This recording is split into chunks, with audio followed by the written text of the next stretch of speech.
ধন্যবাদ এবং স্বাগত জানাচ্ছি আরেকটি ভিডিওতে। আজকে আমি কথা বলবো অ্যাংজাইটি ডিসঅর্ডারের কারণ, কজেস অফ অ্যাংজাইটি ডিসঅর্ডার সে বিষয়টি নিয়ে।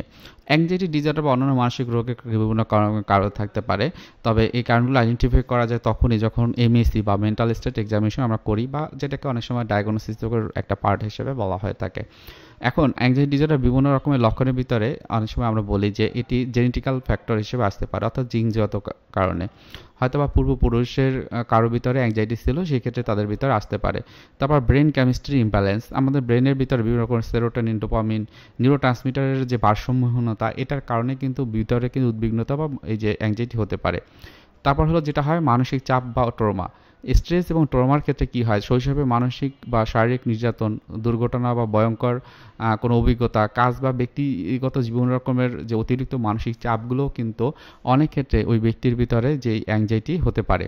আরেকটা বিষয় যেটা আপনারা জানবেন, সেটা হলো অনেক সময় যে আমাদের লাইফ স্টাইলটা কীরকম থাকছে এবং পরিবেশটা কীরকম থাকছে, তার উপরে কিন্তু আমাদের উদ্বিগ্নতা বা এই যে অ্যাংজাইটি কিন্তু নির্ভর করে।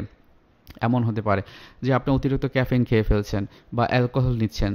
অনেক সময় অনিয়ন্ত্রিত যে জীবনযাপন, তার কারণে কিন্তু হয়। অর্থনৈতিক অনিশ্চয়তা ও সম্পর্কজনিত বিভিন্ন রকমের সমস্যার কারণে অনেক সময় কিন্তু এই যে অ্যাংজাইটি এটি হয়ে থাকে।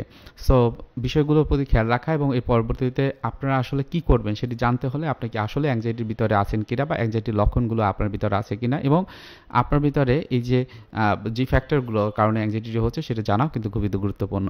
ভালো থাকেন, সুস্থ থাকেন। আসসালামু আলাইকুম।